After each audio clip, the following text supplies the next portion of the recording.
여보, 우리 떨어져 살아보면 어때요?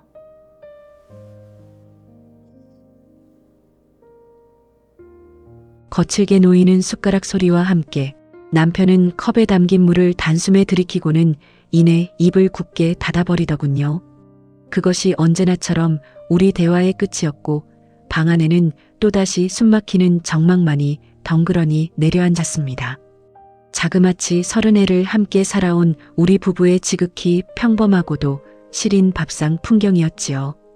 달그락거리는 그릇소리만이 빈 거실의 정막을 간신히 깨우는 와중에 남편의 시선은 벽처럼 굳어진 채 저 멀리 TV 화면에만 고정되어 있었습니다. 화면 속 사람들은 해맑게 웃어대는데 정작 우리 집 거실은 얼음장처럼 얼어붙어 있어서 밥 한 술을 넘기는 것조차 숨이 막혀 얹힐 것만 같았지요. 나는 조용히 수저를 내려놓고 남편의 옆 얼굴을 오래도록 바라보았습니다. 젊은 시절에는 그토록 다정하게 내 이름을 부르던 사람이었는데 지금은 하루 종일 나는 말이 5마디도 채 되지 않는다는 사실이 문득 서글프게 다가왔습니다. 도대체 언제부터 우리 사이가 이렇게 어긋나 버린 걸까?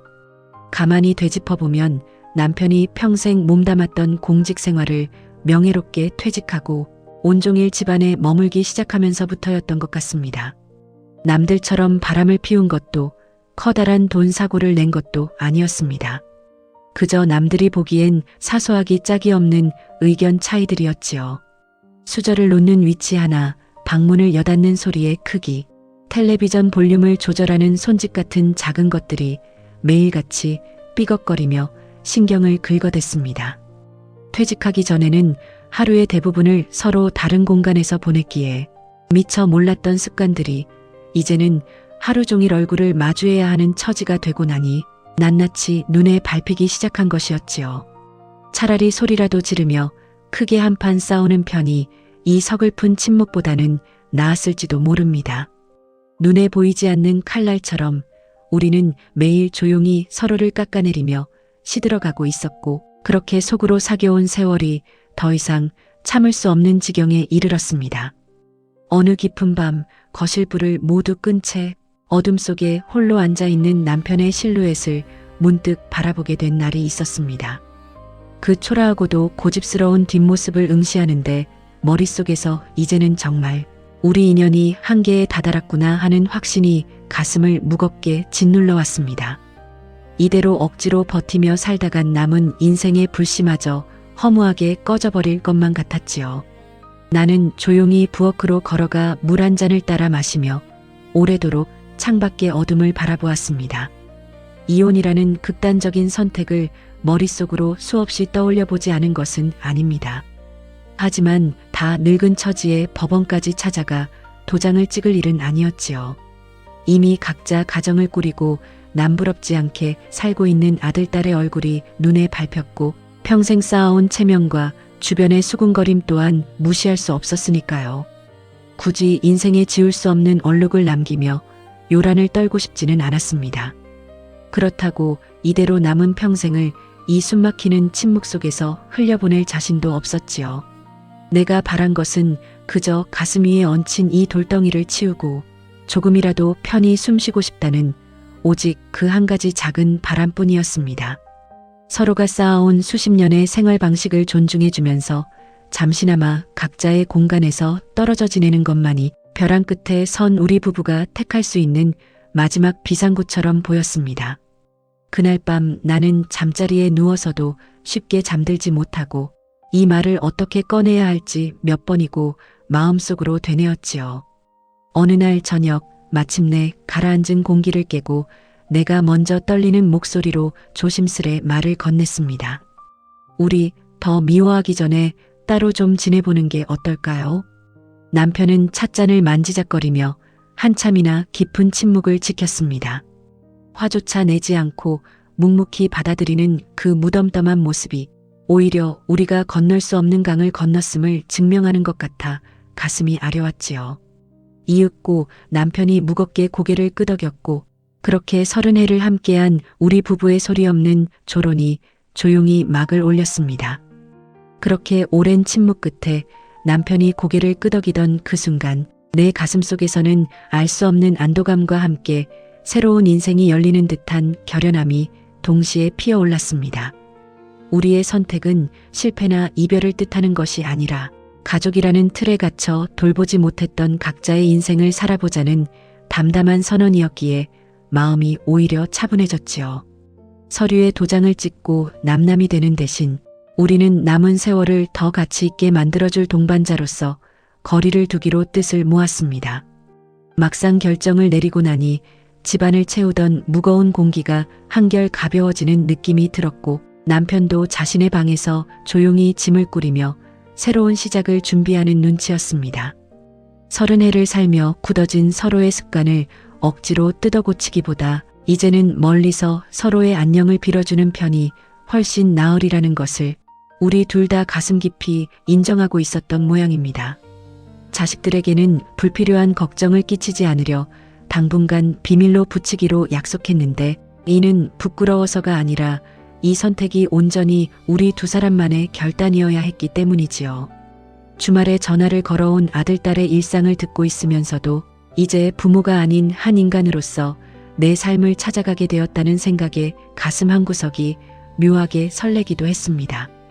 평생 성실한 가장으로 살아오느라 정작 자신을 잃어버렸던 남편에게도 이번 조론이 스스로를 되찾는 귀한 시간이 되리라 믿어 의심치 않았지요. 남편의 이삿짐은 평생의 삶을 증명하듯 단출했습니다. 평소 아끼던 책 몇 권과 옷가지를 가방에 담는 모습에서는 어떤 초연함마저 묻어났지요. 나는 그 모습을 지켜보며 긴 세월을 오직 직장과 가족만을 위해 살아온 사람이 자신을 위한 짐이라고는 이토록 적다는 사실에 마음이 아렸습니다. 거창한 트럭 대신 작은 승용차 트렁크에 짐을 싣는 담담한 뒷모습을 보며 나는 슬퍼하기보다 그가 걸어갈 앞날을 속으로 응원했습니다. 남편이 가방을 들고 현관문 앞에 섰을 때 우리는 눈물이나 미련 대신 서로의 새로운 인생을 존중하는 마음을 담아 깊고 정중한 눈인사를 건넸습니다. 미안하다는 말 대신 고생 많았다는 위로가, 원망 대신 이제는 자유로워지라는 격려가 그 짧은 시선 속에 온전히 녹아들어 있었으니까요. 남편은 내 걱정은 말고 당신도 하고 싶었던 일들 하며 편히 지내시오라는 담백한 한마디를 남긴 채 천천히 문을 열고 걸어나갔습니다.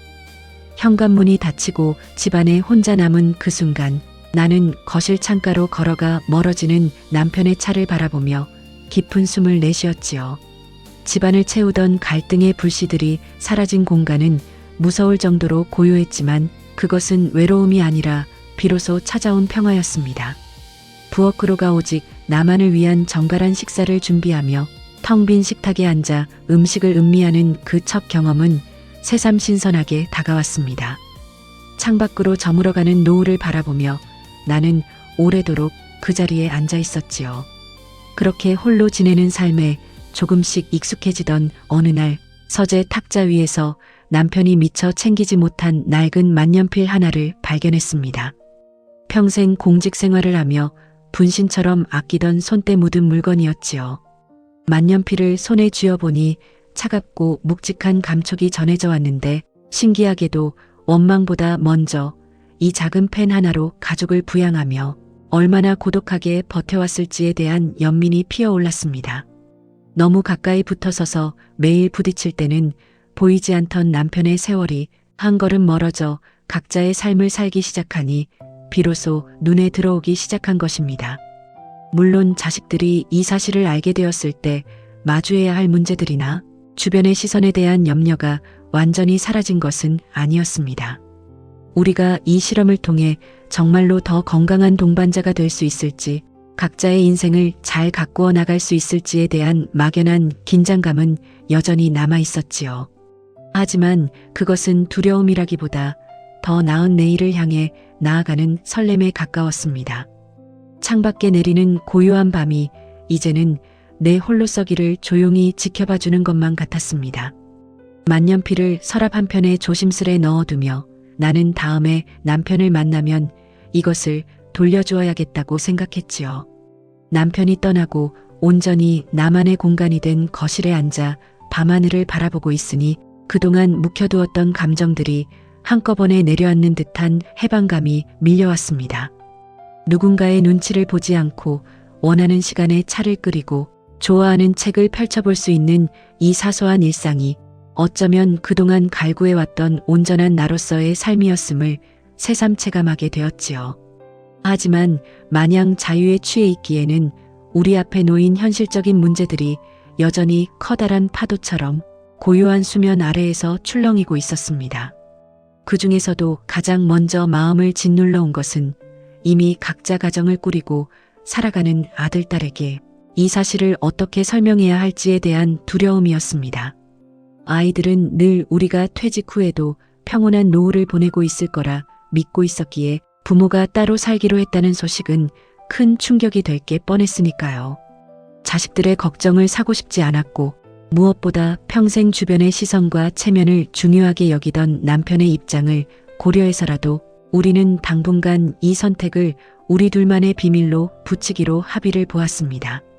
어차피 법적으로 남남이 되는 것도 아니고 굳이 동네 사람들의 입방아에 오르내릴 이유도 없다는 판단이었지요.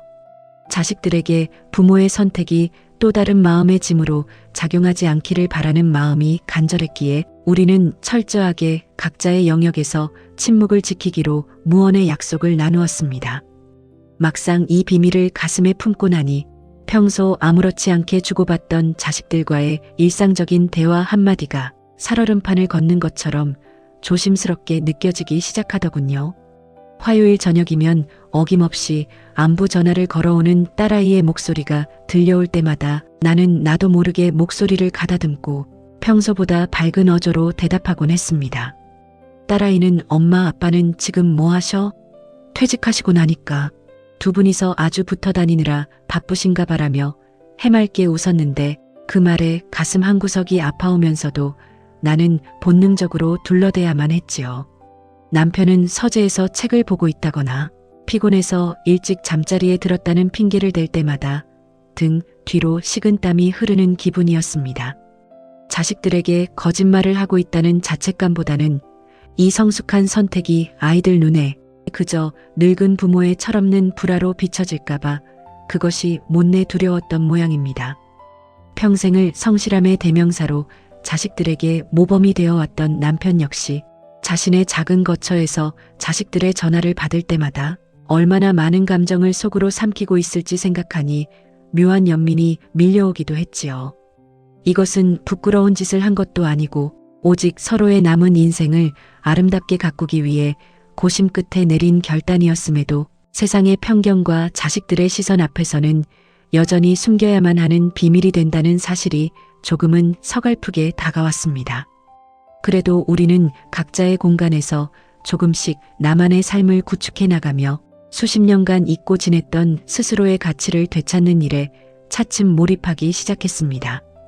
문화센터에 등록해서 예전부터 배우고 싶었던 서예를 시작했고 조용한 아침 시간에 공원을 산책하며 온전히 내 호흡에만 집중하는 시간을 가지게 되었지요. 남편 역시 따로 떨어진 거처에서 좋아하는 역사 서적들을 쌓아두고 밤새 읽거나 오랜 친구들과 부담 없이 약속을 잡으며 가장이라는 무게를 내려놓은 채 편안해 보인다는 소식이 간간히 들려왔습니다. 그렇게 멀리서 들려오는 평온한 근황을 접할 때마다 우리의 선택이 틀리지 않았음을 확인할 수 있어서 내심 안도했습니다.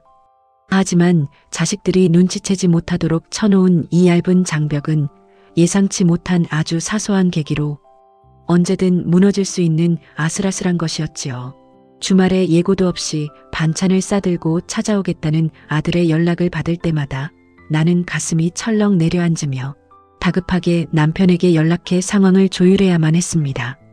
급하게 집안에 남아있는 남편의 흔적들을 제자리에 가져다 놓거나 남편이 잠시 들러 함께 저녁을 먹는 연기를 해야 할지도 모른다는 생각에 머릿속이 복잡해졌지요. 온전한 독립을 위해 시작한 일이었지만 자식들이라는 현실의 벽 앞에서 우리는 여전히 평범한 부부의 모습을 연기해야 하는 기묘한 이중 생활을 이어가고 있었던 것입니다. 창밖으로 흘러가는 밤을 바라보며 나는 이 비밀이 언제까지 유지될 수 있을지, 아이들이 진실을 알게 되는 날 어떻게 설명할 수 있을지 깊은 고민에 잠기곤 했습니다. 주말이 다가올 때마다 아들, 딸의 갑작스러운 방문 연락이 올까봐 가슴을 조이는 날들이 늘어났지만 정작 내 안에서 일어나는 변화들은 그 불안감을 상쇄하고도 남을 만큼 커다란 평온을 가져다 주기 시작했습니다. 긴 세월 동안 늘 누군가의 밥상을 차리고 옷을 세탁하며 집안의 공기를 살피는 일에 길들여져 있던 내가 오직 나 한 사람의 숨소리에만 집중하며 하루를 채워가는 과정은 생각보다 훨씬 낯설고도 경이로운 경험이었지요. TV 채널을 두고 소리 없는 쟁탈전을 벌이지 않아도 되고 거실 한 구석에 널브러진 남편의 물건들을 보며 속으로 한숨을 삼키지 않아도 되는 이 완벽한 고요함은 지친 내 마음을 달래주는 귀한 시간이 되어 주었습니다. 멀리 떨어져 지내는 남편도 마찬가지였는지 간간히 문자로 안부를 주고받을 때마다 전해지는 문장들은 예전의 날카롭던 톤에서 벗어나 한결 부드러워져 있더군요. 우리는 서로 미워해서 등을 돌린 것이 아니라 황혼길목에서 각자의 존엄을 지켜주기 위해 한 걸음 물러선 동반자라는 사실을 이 분리된 공간 속에서 매일 조용히 확인해 나가고 있었습니다. 그러나 현실이라는 장벽은 늘 우리가 쳐놓은 평화로운 울타리를 흔들어대며 언제 터질지 모르는 시한폭탄처럼 목을 서서히 조여오기 시작했지요. 결국 우려했던 일이 생각보다 빨리 터지고야 말았는데 평소 눈치가 빠른 딸아이가 주말 오후에 예고 없이 집으로 들이닥친 것이 발단이었습니다. 근처에 왔다가 엄마가 좋아하는 단팥빵을 샀다며 해맑게 웃으며 들어서는 딸을 보는 순간 내 심장은 쿵 소리를 내며 바닥으로 떨어지는 것 같았지요. 황급히 거실을 둘러보니 언제나 자리를 차지하고 있던 남편의 낡은 서류 가방도 거실 탁자 위에 놓여 있어야 할 돋보기 안경도 보이지 않는 텅 빈 공간이 유난히 도드라져 보였습니다. 딸아이는 신발을 벗고 걸어 들어오며 고개를 갸웃거리더니 엄마 아빠는 주말인데 어디 가셨어? 차도 밑에 없던데 하고 날카롭게 물었지요. 나는 다급하게 목소리를 가다듬고 오랜 친구의 경조사로 지방에 내려가셨다는 거짓말을 급하게 지어냈지만 이미 떨리는 눈빛과 부자연스러운 손짓을 딸아이가 놓칠 리 없었습니다. 안방 문을 슬그머니 열어본 딸아이의 시선이 옷가지 절반이 비어있는 장롱 구석에 멈추었을 때 방 안에는 폭풍 전에 숨막히는 침묵이 무겁게 흘러내렸지요. 딸아이는 텅 빈 장롱을 한참 바라보더니 굳어진 얼굴로 천천히 고개를 돌려 내 눈을 응시하며 대체 무슨 상황이냐고 낮게 가라앉은 목소리로 추궁했습니다. 엄마 아빠랑 싸웠어? 아니 싸운 수준이 아니잖아. 아빠 짐이 왜 다 없어? 라며 다가오는 딸의 목소리에는 원망과 당혹감, 불안함이 잔뜩 묻어 있었지요. 부모가 갈라선다는 것은 자식의 평온한 일상마저 뒤흔드는 일처럼 느껴졌을 테니 그 격앙된 반응이 이해가 가면서도 가슴이 씁쓸해졌습니다. 나는 딸아이의 떨리는 두 손을 꼭 쥐고 차분히 타이르려 했지만 이미 충격받은 아이의 귀에는 그 어떤 말도 들어오지 않는 모양이었지요. 결국 참았던 눈물을 터뜨리며 아빠에게 당장 전화를 걸겠다고 휴대폰을 치켜들었습니다. 이 성숙한 선택이 자식들에게는 그저 감추고 싶은 불화로만 읽힌다는 현실이 내 심장을 날카롭게 찔러왔습니다. 거실 창밖으로 노을이 붉게 물들어가는 그 아름다운 풍경을 배경으로 나는 울부짖는 딸아이 앞에서 마침내 수십 년간 묻어두었던 우리의 진심을 꺼내어 놓아야 할 순간이 도래했음을 직감했습니다. 딸아이의 흔들리는 어깨를 바라보며 나는 어디서부터 이야기를 시작해야 할지 마음속으로 조용히 가다듬고 있었습니다. 딸아이의 격앙된 울음소리가 거실을 뒤흔들고 지나간 뒤 겨우 사태를 진정시키고 아이를 돌려보내고 나니 사지가 무겁고 깊은 피로감이 몰려왔습니다. 자식들에게 상처를 주지 않고 이 선택을 지켜내는 것이 생각보다 얼마나 험난한 길인지 현실의 벽을 온몸으로 실감하게 된 셈이었지요. 소파에 털썩 주저앉아 한참을 멍하니 천장만 바라보고 있으려니 딸아이가 남기고 간 온기가 아직 소파 한쪽에 남아있는 것만 같아 마음이 더욱 무거워졌습니다. 하지만 폭풍이 지나간 빈집에 홀로 앉아 숨을 고르고 있으니 역설적이게도 내가 선택한 이 고요한 공간이 주는 안도감이 다시금 마음을 감싸 안아주기 시작하더군요. 누군가의 감정을 살피지 않아도 되고 억지로 행동을 포장하지 않아도 되는 나만의 시간 속에서 나는 비로소 깊은 숨을 내쉬며 나를 되찾는 일에 다시 집중하기로 마음을 다잡았습니다. 남편 역시 딸아이의 다급한 전화를 받고 많이 당황했을 텐데도 나에게 먼저 문자를 보내 당신 마음은 좀 괜찮소. 아이들에게는 내가 잘 설명할 테니 너무 신경 쓰지 마시오라며 위로를 건네와 내심 고마웠습니다.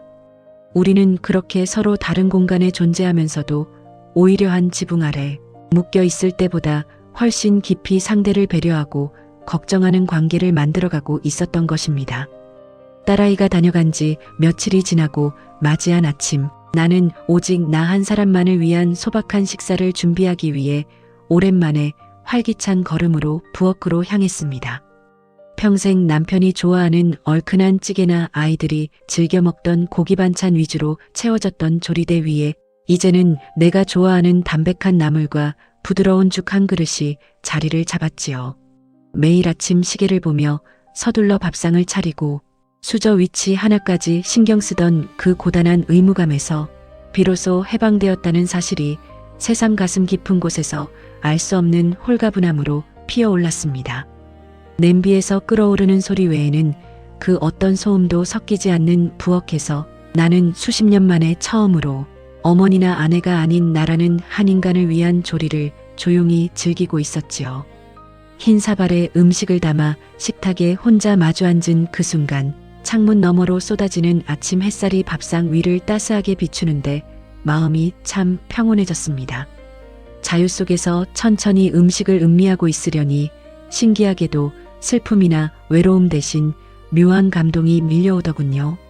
평생 가족을 부양하느라 자신이 무엇을 좋아하는지도 잊고 지냈을 남편 역시 지금쯤 자신의 작은 거처에서 이런 자유를 맛보고 있을 거라는 생각이 문득 뇌리를 스쳤습니다. 늘 무뚝뚝한 얼굴로 TV만 바라보며 속을 태우던 남편의 뒷모습이 이제는 미움이 아니라 연민으로 다가오기 시작했지요. 서로 너무 가까이 붙어서 부딪힐 때는 알 수 없었던 상대의 가치가 한 걸음 멀어져 혼자만의 밥상 앞에서 보이기 시작한 것입니다.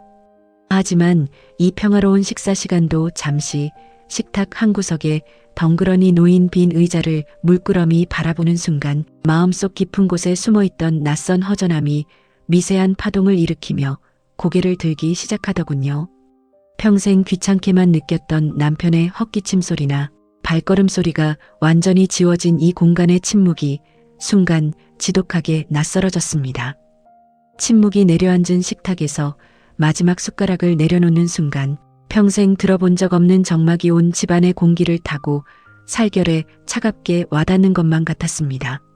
그토록 갈구했던 자유가 이렇게 완벽한 형태로 손에 쥐어졌는데도 가슴 한구석에 뚫린 작은 구멍으로 찬 바람이 불어오는 이 기묘한 허전함이 어디에서 기인하는지 스스로도 쉽게 답을 내릴 수 없었지요.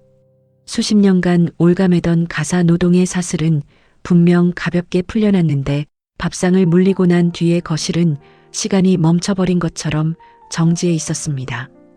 언제나 소파에 누워 채널을 돌려대던 남편의 실루엣이 사라진 자리가 생각보다 훨씬 낯선 부피감으로 다가와 시선을 자꾸 머물게 만들더군요.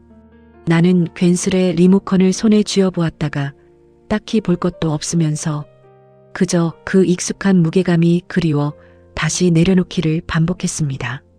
이런 사소한 습관 하나까지 그리워질 줄은 미처 몰랐지요. 이런 감정에 휩싸여 있을 때쯤 남편에게서 먼저 짧은 문자 메시지가 도착했습니다. 혼자 먹는 밥상이 생각보다 서툴고 어색하다고 말하며 당신은 끼니 거르지 말고 잘 챙겨 먹어라는 문장을 가만히 읽어내려가는데 가슴 밑바닥에서 뜨거운 무언가가 왈칵 치밀어 오르는 기분이 들었지요. 집안일이라곤 손가락 하나 까딱할 줄 몰랐던 사람이 혼자 마트에서 장을 보고 밥상을 차리는 일이 얼마나 낯설지 눈앞에 선하게 그려졌기 때문입니다. 한 이불을 덮고 살 때는 서로의 목소리에 나를 세우며 상처를 주기 바빴는데 이렇게 물리적인 거리를 두니 오히려 서로를 향한 속내가 더 선명하게 드러나는 것이 참 역설적이었지요. 나는 답장을 써내려가다 지우기를 몇 번이나 반복하다가 결국 짧게 당신도 끼니 거르지 마세요. 몸 상하면 아무 소용 없어요라고만 적어보냈습니다. 짧은 문장 하나를 주고받는데도 이렇게 오래 고민하게 될 줄은 몰랐지요. 하지만 우리의 이 고독한 실험을 시샘하기라도 하듯 자식들이라는 현실의 그림자는 여전히 주변을 서성거리고 있었습니다. 딸아이에게 비밀을 들킨 이후로 아들 녀석마저 이상 기류를 감지했는지 며칠째 밤늦은 시간에 다급하게 전화를 걸어 아버지가 집에 계시냐며 물어오기 시작했으니까요. 전화를 받을 때마다 가슴이 철렁 내려앉으며 목소리를 태연하게 바꾸었지만 언제까지나 완벽하게 속일 수는 없겠다는 불길한 예감이 머릿속을 어지럽혔습니다. 창밖으로 흐르는 깊은 밤을 마주한 채 나는 거실 탁자 위에 놓인 남편의 만년필을 가만히 어루만지며 앞으로 몰아칠 자식들과의 갈등을 조용히 다잡았습니다. 언젠가는 이 비밀을 온전히 내려놓아야 할 날이 올 것을 알면서도 아직은 그 순간을 마주할 준비가 되지 않았다는 사실이 못내 마음에 걸렸습니다. 따로 지내는 시간이 한 달 가까이 흘러가면서 내 일상은 마음을 정리하는 차원을 넘어 구체적이고 활력 넘치는 에피소드들로 채워지기 시작했습니다. 가장 먼저 겪은 변화는 평생 남편의 그늘 뒤에 숨어 서류 한 장 내 손으로 떼지 못했던 내가 오롯이 혼자 힘으로 동사무소에 찾아가 행정 업무를 처리해야 했던 작은 사건이었지요. 늘 남편이 알아서 해주던 세금 문제나 명예 변경을 혼자 처리하려니 번호표를 뽑는 순간부터 가슴이 쿵쾅거렸는데 직원에게 꼬치꼬치 물어가며 마침내 서명을 완성해냈을 때의 성취감은 이루 말할 수 없이 달콤했습니다. 집으로 돌아오는 길에는 동네 백화점에 들러 평소 눈길만 주었던 화사한 스카프와 그릇 몇 개를 누구의 눈치도 보지 않고 사보는 소소한 즐거움도 누려보았습니다. 계산대 앞에 서서 카드를 내밀 때 예전 같으면 이 정도 지출도 남편의 눈치를 살피며 몇 번이고 망설였을 텐데 이제는 오롯이 내 판단으로 결정할 수 있다는 사실이 낯설면서도 통쾌했지요. 뿐만 아니라 매주 2번씩 찾아오는 문화센터의 붓글씨 수업 덕분에 내 발걸음은 몰라보게 활기차졌습니다. 또래 동기들과 서툰 솜씨로 붓을 잡고 서로의 글씨를 보면서 웃다 보면 수십 년간 웅크리고 있던 우울한 찌꺼기들이 화선지위로 날아가 버리는 기분이었지요. 수업이 끝난 오후에는 친구들과 가구 거리를 돌아다니며 30해 동안 남편과 함께 쓰던 낡은 침대를 대신할 나만의 싱글 침대를 새로 고르는 즐거움도 있었습니다. 매장에 전시된 매트리스에 직접 누워보고 은은한 조명을 고르며 방을 나만의 색깔로 꾸며나가는 과정은 마치 첫 독립을 준비하는 것처럼 가슴 설레는 일이었지요. 친구들은 내 선택을 요란하게 축하해주기보다 그저 담담하게 잘 골랐다. 이제 발 뻗고 자겠네라며 웃어넘겨 주었는데 그 무심한 듯한 위로가 오히려 더 큰 힘이 되었습니다. 집에 새 침대가 들어오던 날 나는 낡은 안방 침대를 정리하며 묘한 감정에 잠겼습니다. 서운함이랄 것도 없이 그저 새로운 국면으로 넘어가는 하나의 매듭을 짓는 기분이었지요. 창가에 놓인 새 침대에 처음 몸을 눕혔을 때 등에 닿는 매트리스의 낯선 탄력이 마치 인생의 새 장을 시작하는 신호처럼 느껴졌습니다. 이렇게 나만의 세계를 구축해 나가던 어느 날 저녁 아들 녀석이 양손 가득 과일 상자를 들고 집 문을 두드리며 조용히 들어섰습니다. 누나에게 부모의 이야기를 전해 듣고 마음의 준비를 하고 온 아들은 신발을 벗고 들어서자마자 안방과 서재를 차례로 둘러보더니 아버지의 물건이 비어있는 모습을 확인하고는 깊은 한숨을 내쉬더군요. 아들은 조심스럽게 소파에 마주 앉더니 물어왔습니다. 엄마, 누나한테 이야기 다 들었어요. 아빠랑 지금 따로 지내고 계신다면서요. 이미 제 가정을 꾸린 자식이었기에 무척 당황스러웠을 텐데도 아들은 누나처럼 화를 내는 대신 내 마음이 다치지는 않았을까 걱정스러운 눈빛으로 바라보아 주었지요. 그 눈빛을 마주하는 순간 나는 이 아이만큼은 우리 부부의 선택을 있는 그대로 받아들여 줄지도 모른다는 작은 희망을 품게 되었습니다. 내 안부를 먼저 챙겨주는 아들의 얼굴을 바라보는데 가슴이 뭉클하면서도 이 아이가 보여주는 공감이 얼마나 귀한 것인지 알기에 차분히 말을 이어갈 수 있었지요. 나는 주방에서 끓여둔 대추차 한 잔을 아들에게 건네며 새로 산 소파에 나란히 앉아 수십 년간 묻어두었던 우리 부부의 속내를 하나씩 털어놓기 시작했습니다. 아들, 내가 걱정하는 것처럼 우리가 서로 미워서 이러는 게 아니야라며 평생 가장이라는 책임감에 짓눌려 자신을 돌볼 여유가 없었던 아버지와 아내라는 이름의 굴레에 갇혀 숨소리를 잃어버렸던 나에게 지금의 이 시간이 얼마나 절실했는지 차근차근 설명을 이어갔습니다. 나는 밥상머리에서의 사소한 다툼들, 문 여닫는 소리 하나에도 예민해지던 나날들, 그리고 마침내 남편이 고개를 끄덕여주던 그날의 이야기까지 천천히 들려주었지요. 아들은 이야기를 끊지 않고 찻잔을 만지작거리며 들었습니다. 이윽고 고개를 들며 말했지요. 저는 두 분이 평생 아무 문제 없이 사시는 줄 알았는데 이런 세월이 숨어 있었을 줄은 정말 몰랐습니다. 그러고는 내 손을 꼭 쥐며 덧붙였습니다. 엄마, 남들의 시선 같은 건 신경 쓰지 마세요. 두 분이 남은 인생을 건강하게 보낼 수만 있다면 저는 응원하겠습니다. 그 말을 듣는 순간 눈시울이 뜨거워지는 것을 참느라 나는 잠시 창밖으로 시선을 돌려야 했습니다. 자식에게 부모의 부끄러운 면을 들킨 줄로만 알았는데 오히려 이해받았다는 사실이 이렇게 큰 위안이 될 줄은 몰랐지요. 이 선택이 온전하게 이해받고 존중받는 순간이었으며 혼자 동사무소 일도 처리하고 내 손으로 침대도 고르며 가꾸어 가고 있는 이 일상의 행복이 결코 부끄러운 일이 아님을 다시 한번 확인할 수 있었지요. 아들은 요즘 어떻게 지내냐고 물으며 문화센터 붓글씨 수업 이야기에 진심으로 흥미를 보였습니다. 언제 한번 작품을 보여달라는 아들의 말에 나는 오랜만에 소리내어 웃었지요. 밤이 깊어 창밖의 거리가 캄캄한 어둠 속으로 잦아들 때쯤 아들은 현관을 나서며 한마디를 남겼습니다. 아빠에게도 조만간 찾아가서 밥 한 끼 대접하며 응원해 드려야겠어요. 부모의 마음을 이해해준 아들 덕분에 우리 부부가 쌓아 올린 삶의 방식은 한층 견고해졌지요. 아들을 배웅하고 불이 꺼진 거실 창가에 홀로 서서 앞으로 딸아이를 어떻게 설득해 나갈지 생각하며 밤하늘을 오래도록 바라보았습니다. 아들이 남기고 간 대추차 향이 거실에 은은하게 남아 있었습니다. 아들의 든든한 지지를 얻고 난 뒤 내 마음의 무게는 눈에 띄게 가벼워졌고 홀로 꾸려가는 일상에는 한층 깊은 평화가 깃들기 시작했습니다.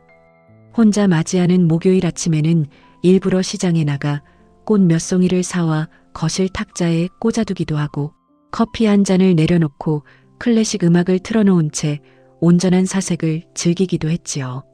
누군가의 식사 시간에 얽매이지 않고 내가 움직이고 싶을 때 움직이는 이 일상들이야말로 황혼에 찾은 가장 값진 시간이라는 확신이 날이 갈수록 단단해졌습니다.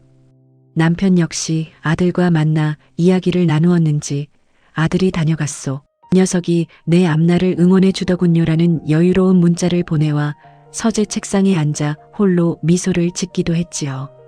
문자를 읽고 또 읽으며 나는 아들이 우리 두 사람 모두에게 얼마나 큰 다리가 되어주고 있는지 새삼 고맙게 느꼈습니다.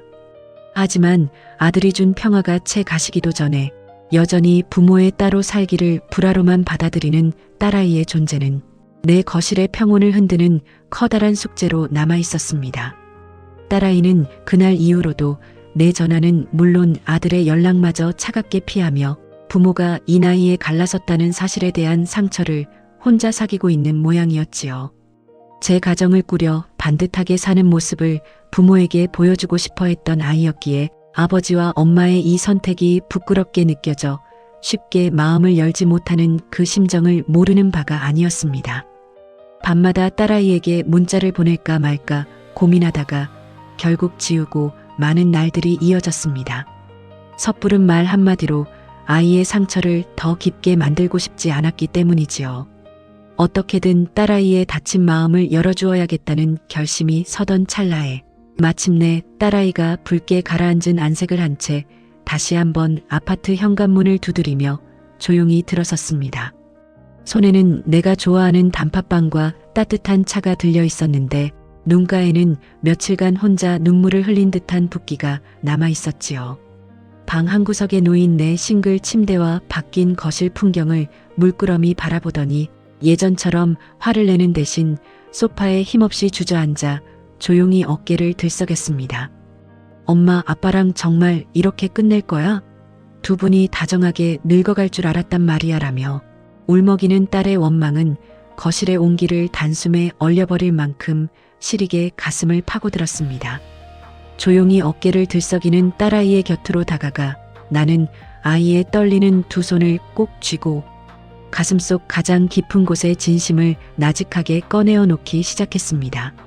내 눈에는 엄마와 아빠가 미워서 갈라선 것처럼 보이겠지만 사실은 그 반대란다. 최대한 다정한 어조로 수십 년간 사소한 의견 차이로 삐걱거리며 서로를 갉아먹던 침묵의 세월을 하나씩 고백했지요. 이 따로 살기는 남은 인생을 건강하게 책임지기 위한 선택이었다고 아이를 다독였습니다. 딸아이는 처음에는 믿기지 않는다는 표정으로 고개를 저었지만 내가 아버지와의 지난 세월을 하나하나 짚어가며 이야기할수록 조금씩 눈빛이 흔들리기 시작했습니다. 내 이야기를 끊지 않고 듣던 딸아이는 이내 고개를 숙인 채 말했습니다. 저는 두 분이 아무 문제 없이 사시는 줄 알았어요. 이런 서러움이 숨어 있었을 줄은 몰랐습니다. 그 말을 하며 다시 눈물을 흘리는 딸의 등을 나는 조용히 쓸어주었지요. 딸아이를 겨우 달래어 집으로 돌려보내고 홀로 남은 깊은 밤 불 꺼진 거실 창가에 서서 멀어지는 아이의 뒷모습을 바라보는데 가슴 한구석에서 남편에 대한 감정이 새삼 낯선 파동을 일으켰습니다. 한 집에 살며 말다툼으로 나를 세우던 시절에는 그저 무뚝뚝한 그림자로만 보였던 남편이 이렇게 거리를 두고 지내다 보니 그 사람의 세월이 새롭게 다가오기 시작한 것이었지요. 자식들이 이 소식에 큰 충격을 받으리란 걸 남편 역시 미리 짐작했을 텐데 평생 쌓아온 체면을 내려놓으면서까지 내 제안에 고개를 끄덕여 주었던 배려의 무게가 그제야 묵직하게 전해져 왔습니다. 딸아이가 남기고 간 단팥빵을 반으로 갈라 접시에 담으며 나는 이 작은 빵 하나에도 아이의 서툰 화해의 마음이 담겨 있었다는 것을 뒤늦게 깨달았습니다. 우리의 조로는 서로를 원망하며 등을 돌리는 이별이 아니라 서로의 인생을 끝까지 존중하기 위해 내린 결정이었음을 남편을 향한 이 새로운 연민을 통해 다시 확인할 수 있었지요. 자식들이라는 가장 거대한 장벽을 아들과 딸의 공감을 통해 통과해낸 지금 불 꺼진 탁자 위에 놓인 남편의 낡은 만년필을 가만히 손으로 어루만지며 밀려오는 설렘을 담담하게 받아들이고 있었습니다. 아들, 딸이 차례로 집을 다녀간 뒤 자식들이라는 숙제를 무사히 치러냈다는 안도감 덕분인지 베란다로 들어오는 햇살이 유난히 부드럽게 느껴지는 나날이었습니다. 사소한 의견 차이로 나를 세우던 무거운 공기가 거친 거실에서 나는 새로 산 침대의 이불을 정리하고 TV 앞에 앉아 온전히 나만을 위한 일상을 가꾸어 나가고 있었지요. 아침마다 창문을 활짝 열어 환기를 시키고 화분에 물을 주며 하루를 시작하는 이 소소한 루틴이 어느새 내 삶의 중심이 되어 있었습니다. 그러던 어느 날 저녁 아들에게 조심스러운 안부 전화가 걸려왔습니다. 아들은 며칠 전 퇴근길에 아버지의 작은 거처를 직접 찾아가 대추차를 나누고 왔다는 이야기를 전해주더군요. 전화기 너머로 남편이 지내는 낯선 동네의 풍경과 소소한 생활 이야기가 흘러들 때마다 내 가슴 한구석에는 말로 다 표현할 수 없는 감정의 파동이 다시 일렁이기 시작했지요. 아들의 말에 의하면 남편은 내가 챙겨보낸 만년필을 서재 탁자 가장 잘 보이는 곳에 올려두고 생전손도 대지 않던 행주를 들고 청소를 하느라 셔츠 소매를 걷어붙이고 있더랍니다. 시장에서 파는 작은 반찬통들을 냉장고에 정렬해두고 요리 프로그램을 보며 서툰 솜씨로 찌개를 끓여냈다는 이야기를 듣는데 나도 모르게 작은 웃음이 새어나왔습니다. 평생 부엌 근처에도 가지 않던 사람이 앞치마를 두르고 서 있는 모습을 상상하니 웃음과 함께 짠한 마음이 동시에 밀려왔지요. 아들은 아버지가 냉장고 문에 반찬 이름과 유통기한을 적은 메모지를 붙여두었다는 이야기도 전해주었습니다. 평생 공직 생활을 하며 꼼꼼하기로 소문났던 그 성격이 이런 데서도 드러나는구나 싶어 나는 전화를 끊고도 한참을 혼자 웃었습니다. 하지만 아들의 이야기 중 내 마음을 가장 묵직하게 짓눌러 온 것은 골목길 어귀에서 아들을 배웅하고 돌아서던 남편의 쓸쓸한 뒷모습에 대한 묘사였습니다. 아들은 아빠가 멀어지는 제 차를 향해 한참 손을 흔들어 주시는데 예전보다 어깨가 많이 작아 보이셔서 가슴이 뭉클했어요 라며 나직하게 속내를 털어놓았지요. 평생 약한 모습을 보이지 않았던 양반이 내 자유를 위해 자신의 습관을 내려놓고 홀로 방으로 걸어 들어갔을 때의 고독을 생각하니 가슴이 저려왔습니다. 아들과의 통화를 끝내고 밤이 깊어갈 때쯤 내 마음은 남편이 홀로 지내고 있을 그 작은 거실의 풍경 너머로 자꾸 걸어가고 있었습니다. 30년을 한 지붕 아래 살면서 매일 부딪히던 사소한 침묵들이 서로의 공간을 분리하고 나서야 비로소 얼마나 귀한 삶의 조각들이었는지 새삼 다가오는 것이 참 역설적이었지요. 남편은 홀로 거처에서 낡은 만년필을 쥐고 무슨 생각을 하고 있을지 평생 지켜온 체면을 내려놓으면서까지 고개를 끄덕여 주었던 그 배려의 속내가 무엇이었는지 비로소 선명하게 눈에 들어왔습니다. 그러던 와중에 오빠에게 이야기를 전해 들었다며 주말에 아빠의 거처로 찾아가 밥 먹자는 문자가 도착했습니다. 부모의 선택을 비극으로만 보며 눈물 흘리던 딸아이가 마침내 어른의 시선으로 이해하고 지지해주기로 마음을 돌린 것이었지요.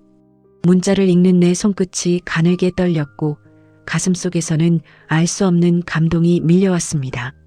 나는 곧바로 딸에게 답장을 보내며 주말에 무엇을 가져가면 좋을지 함께 의논했습니다. 딸아이는 아빠가 좋아하시던 갈치조림을 해가자고 제안했고 나는 오랜만에 딸과 함께 장을 볼 생각에 마음이 설레기 시작했지요. 이렇게 딸과 다시 사소한 일상의 계획을 나눌 수 있게 된 것만으로도 지난 몇 주간의 마음고생이 씻겨 내려가는 기분이었습니다. 주말에 남편의 거처로 가져갈 반찬 가짓수를 조리대 위에 정리해두며 나는 거실 탁자 위의 꽃병을 물끄러미 바라보았습니다. 오롯이 찾아온 이 고요함은 외로움이 아니라 서로의 인생을 더 깊이 사랑하기 위해 찾아낸 비상구였음을 다시 새겼지요. 창밖으로 빛나는 별빛들을 마주한 채 다가올 주말의 재회를 떠올리며 잠시 눈을 감았습니다. 오랜만에 온 가족이 한자리에 모인다는 사실이 그 어느 명절보다도 크게 다가오는 밤이었습니다. 자식들이 우리의 속내를 이해하고 응원해주기로 뜻을 모은 뒤 온 가족이 남편의 작은 거처에서 만나기로 약속한 날이 다가올수록 내 일상은 묘한 설렘으로 채워지기 시작했습니다. 혼자 지내는 아파트에서 청소기를 돌리고 먼지를 닦아내다 보면 미처 깨닫지 못했던 일상의 흔적들이 새삼 시선을 붙잡아 두더군요.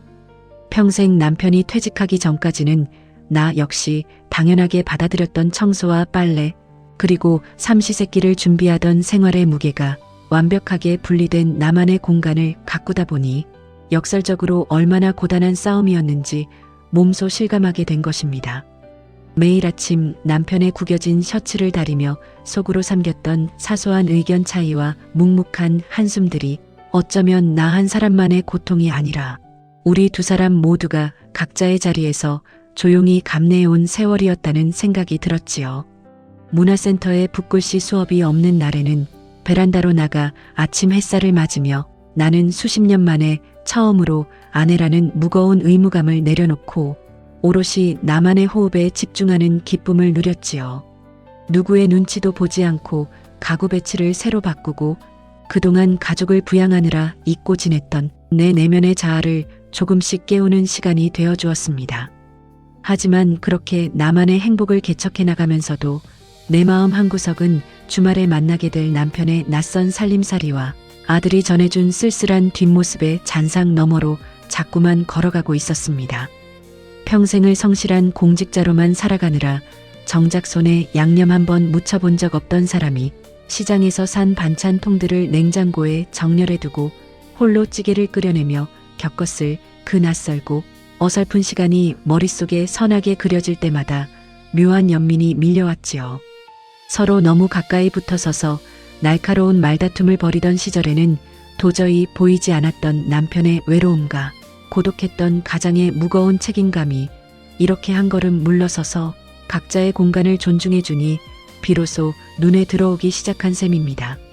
주말에 가져갈 정갈한 밑반찬들을 통에 담아 냉장고에 가지런히 정리해두는 내 손길 위로 묵은 앙금이 거친 자리에 피어난 남편을 향한 새로운 마음이 잔잔하게 스며들고 있었습니다. 깊어가는 금요일 밤 불 꺼진 거실 창가에 홀로 서서 창밖의 거리가 어둠 속으로 잦아드는 풍경을 바라보며 나는 이 낯설고도 애틋한 감정들을 가만히 음미했습니다.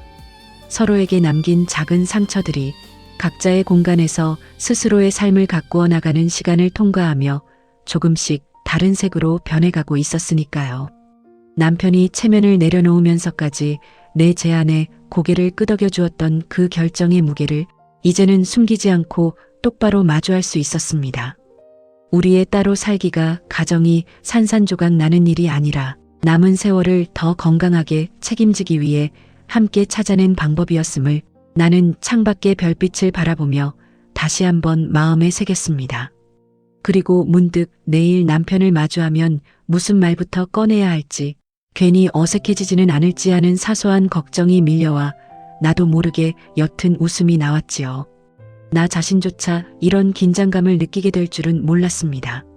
다음 날 아침 남편의 거처로 향하기 위해 아들딸이 현관 앞으로 찾아와 짐을 나누어 들기 시작했습니다. 반찬통과 꽃 한 다발을 트렁크에 싣는 자식들의 얼굴에는 부모의 선택을 지지하는 든든한 미소가 가득 피어 있었지요. 차 안에서 딸아이는 라디오를 틀어놓고 콧노래를 흥얼거렸고 아들은 운전을 하며 아버지의 근황을 하나씩 전해주었습니다. 그 소소한 대화들이 마치 오래전 가족 나들이를 떠나던 시절로 되돌아간 듯한 착각을 불러일으켰지요. 남편의 거처가 있는 낯선 동네의 골목길 구석에 차가 멈추어 섰을 때 내 심장은 기분 좋게 쿵쾅거리기 시작하더군요.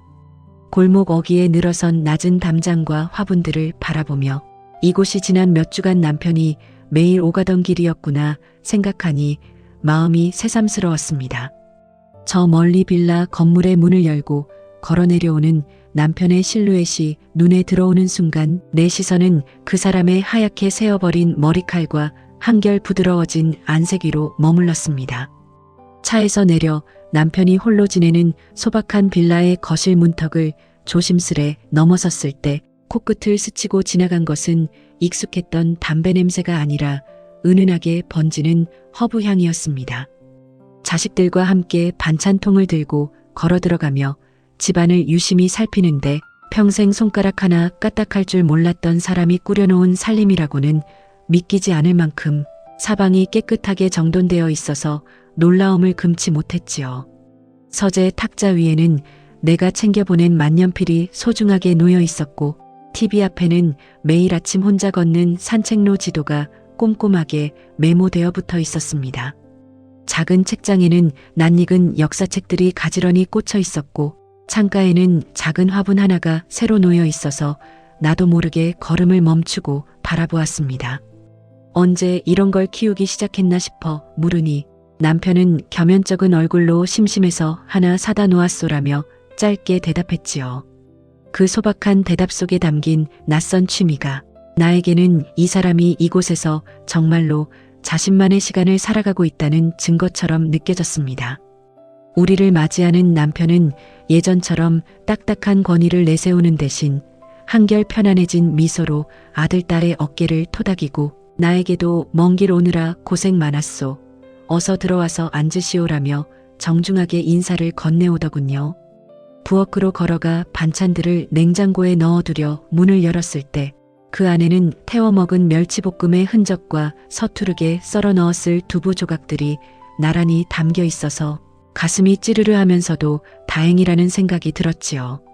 우리는 식탁에 다 함께 둘러앉아 오랜만에 다정한 식사 시간을 가졌는데 자식들은 은근히 부모의 눈치를 살피며 다시 합치는 게 어떻겠냐는 이야기를 조심스레 꺼내어 놓았습니다.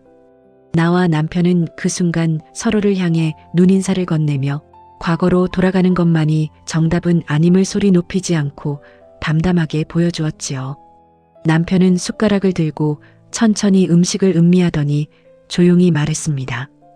혼자 살림을 해보니 당신이 이 가정을 지키느라 얼마나 고단했는지 이제야 깨닫게 되더군요. 그 한마디에 딸아이의 눈시울이 붉어지는 것을 나는 놓치지 않았습니다. 식사를 마치고 자식들이 한결 홀가분해진 얼굴로 먼저 집을 나선 뒤 남편의 작은 거실에는 오롯이 우리 두 사람만의 고요한 정막이 다시금 내려앉기 시작했습니다. 예전 같으면 사소한 말다툼으로 방 안의 온도를 얼려버렸을 시간이었지만 얼마간의 조론 생활을 통해 각자의 삶을 가꾸어온 우리 사이에는 상대를 향한 새로운 예의가 흐르고 있었지요. 나는 찻잔에 대추차를 채워 넣으며 물었습니다. 당신 얼굴이 예전보다 훨씬 편안해 보여서 마음이 참 좋습니다. 남편은 차를 한 모금 들이키더니 창밖으로 멀어지는 자식들의 차를 바라보며 이곳에서 홀로 보냈던 사색의 시간들을 나직하게 털어놓았습니다. 매일 아침 혼자 청소기를 돌릴 때마다 당신이 오랜 세월 동안 느꼈을 고독함이 거실 벽면에 묻어나는 것 같아 마음이 무거웠소. 나는 그 말에 딱히 대답하지 않고 그저 고개를 끄덕이며 창밖을 함께 바라보았습니다. 굳이 말을 더 얹지 않아도 서로의 마음이 전해지는 순간이었지요. 이날 우리는 앞으로의 구체적인 계획을 이야기하지는 않았습니다. 그저 남편이 새로 배운 요리 이야기를 짧게 나누고 내가 문화센터에서 있었던 일을 몇 마디 전하는 정도로 대화를 채웠지요. 서두르지 않고 천천히 서로의 근황을 알아가는 이 시간이 나에게는 그 어떤 거창한 화해의 말보다 편안하게 느껴졌습니다. 우리는 억지로 과거의 한 공간으로 몸을 구겨 넣는 실수를 저지르지 않을 만큼의 연륜이 이미 쌓여 있었기에 무조건적인 합가 대신 서로의 공간을 끝까지 침범하지 않는 새로운 관계를 조용히 만들어가기로 했습니다. 집으로 돌아오는 골목길을 걸어 내려오는 발걸음은 올 때의 불안감을 완전히 떨쳐버린 듯 가볍게 대지를 딛고 있었습니다. 거리가 온통 노을빛으로 물들어가는 풍경을 배경으로 나는 운전대를 잡고 라디오에서 흘러나오는 잔잔한 음악에 귀를 기울이며 내 안에 차오르는 새로운 활력을 만끽했지요. 집으로 돌아와 불 꺼진 거실 창가에 서서 밤하늘을 바라보는데 앞으로 남편과 어떻게 따로 또 같이 동행해 나갈지 생각하며 조용히 마음을 가다듬었습니다.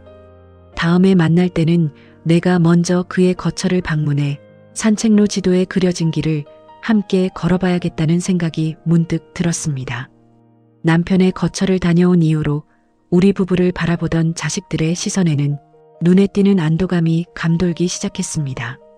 딸아이는 주말마다 전화를 걸어 예전처럼 아빠의 흉을 보는 대신 문화센터에서 새로 시작한 붓글씨 작품의 사진을 보내달라며 내 새로운 일상을 진심으로 응원해 주었지요. 아들 녀석 또한 아버지의 작은 빌라에 종종 들러 함께 찌개를 나누어 먹었다는 소식을 전해올 때마다 나는 가슴 한구석이 따뜻하게 차올랐습니다. 하지만 자식들의 마음이 편안해졌다고 해서 다시 예전의 생활 방식으로 무조건 되돌아갈 수는 없는 노릇이었습니다. 우리는 한 공간에 살며 서로를 조용히 갉아먹던 그 시린 날들을 너무나 똑똑하게 기억하고 있었으니까요. 억지로 다시 한 지붕 아래 몸을 구겨 넣는다면 결국 예전의 습관으로 돌아가 또다시 서로에게 상처를 남기게 될 것이 뻔했습니다. 그렇기에 무작정 합가를 서두르기보다 이 거리를 유지하면서 서로에게 완벽한 동반자가 될 수 있는 새로운 삶의 방식을 정의해 나가기로 뜻을 모았습니다. 일주일에 한 번씩 정해진 시간에 만나 식사를 함께하고 안부를 살뜰하게 챙기되 각자의 독립된 시간은 절대 침범하지 않는 것, 그것이 우리가 수십 년 끝에 찾아낸 공존의 방식이었지요. 처음에는 이 규칙이 어색하게 느껴지기도 했지만 몇 주가 지나자 오히려 서로를 기다리는 마음이 더 애틋해진다는 것을 알게 되었습니다. 문화센터 수업이 끝나고 홀로 거실 탁자에 앉아 차를 마시는 시간마다 나는 이 자유에 대해 가슴 깊이 감사한 마음을 가지게 되었습니다. 붓글씨 반 동기 하나는 내 이야기를 듣더니 언니 참 용감하시네요. 저도 나이 들면 그렇게 살아보고 싶어요라며 부러운 눈빛을 보내오기도 했지요. 그 말을 들으며 나는 처음으로 내 선택이 누군가에게 용기가 될 수도 있겠다는 생각을 해보았습니다. 멀리 떨어져 지내는 남편 역시 가끔 TV 프로그램의 정보를 문자로 보내오거나 내 고단했던 세월을 뒤돌아보고 있다는 나직한 고백을 건네올 때마다 묘한 감동이 밀려왔습니다. 어느 날은 남편이 문화센터 수업 시간에 맞춰 근처까지 왔다가 방해가 될까봐 그냥 돌아갔다는 이야기를 뒤늦게 전해 듣고는 나도 모르게 웃음이 났습니다. 우리는 여전히 서로를 배려하는 서툰 방식들을 하나씩 익혀가고 있었던 것이지요. 깊어가는 가을 저녁, 불 꺼진 거실 창가에 홀로 서서 창밖의 가로수들이 선선한 바람에 흔들리는 풍경을 바라보며 나는 내 안에 차오르는 단단하고 고요한 확신들을 가만히 되짚어 보았습니다. 서로에게 남긴 작은 오해의 앙금들이 지금의 시간과 함께 비로소 인생의 연륜으로 바뀌어가고 있었으니까요.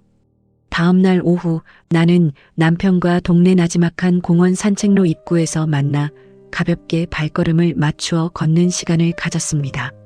손을 잡거나 팔짱을 끼는 요란한 다정함은 없었지만 서로의 걸음 속도를 배려하며 담담하게 안부를 주고받는 우리의 대화는 한 집에 살던 시절보다 훨씬 좋았습니다. 함께 걷는 동안 남편은 그저 요즘 읽고 있는 역사책 이야기며 동네 새로 생긴 국수집 맛이 어땠는지 같은 소소한 일상을 담담하게 들려주었습니다. 길가에 핀 야생 꽃들을 보고 남편이 걸음을 멈추더니 이런 꽃 이름을 당신은 다 알지 않았소 하고 물어왔습니다. 나는 웃으며 하나하나 꽃 이름을 알려주었고 남편은 그것을 마치 처음 배우는 사람처럼 신기해하며 귀를 기울였지요. 큰 고백이나 눈물 없이도 그렇게 나란히 걸으며 사소한 것들을 나누는 것만으로 충분히 편안한 시간이었습니다. 산책을 마치고 근처 찻집에 마주 앉아 대추차를 나누어 마실 때 창가로 쏟아지는 노을빛이 남편의 하얗게 새어버린 머리칼 위로 따스하게 부서져 내리는 모습을 가만히 응시했습니다. 무조건 과거로 회귀하여 갈등을 반복하는 대신 독립된 주체로서 서로를 배려하는 새로운 방식으로 나아가고 있는 지금이 나는 참 다행스럽다고 생각했습니다. 찻집을 나서며 남편은 다음 주에도 이 자리에서 만나자고 먼저 제안했습니다. 나는 그러자고 답하며 이렇게 매주 만날 약속을 정하는 것조차 새로운 설렘이 될 수 있다는 사실이 새삼 신기했지요. 자식들의 공감을 바탕으로 우리만의 새로운 질서를 다잡은 지금 앞으로 남은 인생을 어떻게 완성해 나갈지 생각하며 조용히 밤속으로 걸어 들어갔습니다. 어느덧 선선한 바람이 거실 창문을 두드리는 깊은 가을의 주말 아침, 나는 오랜만에 아들, 딸, 사위와 며느리까지 온 가족을 아파트 거실로 불러 모았습니다. 거실 탁자 위에는 대추차와 함께 남편이 자신의 작은 거처에서 들고 온 낡은 만년필이 자리를 잡고 있었지요.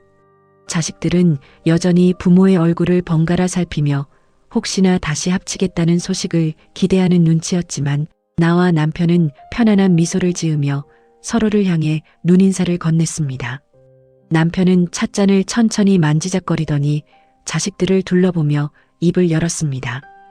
우리가 한동안 따로 지내보니 무조건 한 공간에 묶여서 부딪히는 것보다 각자의 삶을 존중해주는 지금이 더 편안하다는 결론을 내렸단다. 평생 체면을 중요하게 여기던 남편이 자식들 앞에서 이렇게 담담히 우리의 결정을 말하는 모습이 참 낯설고도 새로웠습니다. 나 역시 아들, 딸의 손을 꼭 쥐며 말했습니다. 얘들아, 부모가 늙어서 따로 산다고 해서 불행한 가정은 아니란다. 우리는 서로를 더 깊이 존중하기 위해 이 거리를 선택한 것이야. 며느리는 조용히 고개를 끄덕였고 사위는 어머니, 아버지처럼 서로를 배려하는 부부가 되고 싶습니다라며 진심 어린 말을 건네주었지요. 그 말에 나는 잠시 목이 메어 아무 말도 하지 못했습니다. 남편과 떨어져 지내는 시간 속에서 혼자 행정 업무도 처리하고 내 취향대로 집을 가꾸며 살아온 이 일상이 우리 인생의 후반부를 얼마나 다르게 채워주고 있는지 아이들에게도 고스란히 전해졌던 모양입니다. 딸아이는 눈물을 훔치면서도 웃음을 보이며 엄마 아빠가 이렇게 편안해 보이신 적이 없었던 것 같아요라고 말했지요. 아이들도 마침내 고개를 끄덕이며 우리의 앞날을 응원해 주겠노라 약속했습니다. 가족들이 모두 돌아가고 난 뒤 남편과 나는 나란히 집 앞 산책로를 향해 천천히 발걸음을 옮기기 시작했습니다. 손을 잡거나 팔짱을 끼는 요란한 다정함은 없었지만 서로의 걸음 속도를 배려하며 안부를 주고받는 우리의 뒷모습은 그 어느 때보다 편안했지요. 남편은 붉게 물든 가을 나뭇잎이 흩날리는 길을 걸으며 혼자 지내며 배운 것들을 하나씩 들려주었습니다. 세탁기 사용법을 몰라 며칠 헤맸던 이야기, 이웃집 노부부에게 반찬 레시피를 얻어 배웠다는 이야기를 하며 멋쩍게 웃기도 했지요. 그렇게 소소한 실수담을 나누는 것만으로도 우리 사이에는 예전에 없던 편안한 웃음이 오갔습니다. 나는 문득 걸음을 멈추고 남편에게 물었습니다. 그래서 이제 살림하는 재미를 좀 아시겠어요? 남편은 껄껄 웃으며 아직 멀었소. 그래도 당신 고생을 알게 된 것만으로도 큰 소득이지라고 답했지요. 산책로 중턱의 낡은 벤치에 적당한 거리를 두고 마주 앉아 노을빛처럼 따스하게 내려앉는 저녁 햇살을 온몸으로 받아들였습니다. 늘 집안의 무거운 침묵 속에 갇혀있던 남편이 홀로 서기를 하며 자신의 자아를 조금씩 되찾아가는 모습을 바라보며 나는 세월이 결코 헛되지 않았음을 깨달았지요. 30해를 함께 살고도 채우지 못했던 그 수많은 마음의 빈자리들이 이렇게 거리를 두고 각자의 공간을 지켜줌으로써 조금씩 채워지고 있었던 셈입니다. 억지로 과거의 틀 속으로 몸을 구겨넣는 대신 독립된 주체로서 서로를 배려하며 남은 시간을 어떻게 보낼지 스스로 선택한 우리 두 사람의 얼굴에는 옅은 미소가 어렸습니다. 나는 옆에 앉은 남편을 가만히 바라보며 생각했습니다. 부부가 나이 들어 따로 산다는 것이 가정이 깨지는 일만은 아닐 수도 있습니다. 어쩌면 서로의 남은 삶을 지켜주기 위한 우리 두 사람만의 방식이었을지도 모른다는 생각이 들었습니다. 벤치에서 일어나 나란히 걷기 시작하는 우리의 발걸음 위로 저물어가는 가을 하늘이 조용히 물들고 있었습니다. 남편은 다음 주에도 이 길을 함께 걷자며 손을 내밀지는 않았지만 대신 내 걸음에 맞추어 천천히 속도를 늦추어 주었지요. 그것으로 충분했습니다. 우리는 오랜 세월이 지난 지금 새로운 걸음을 함께 익혀가고 있었습니다.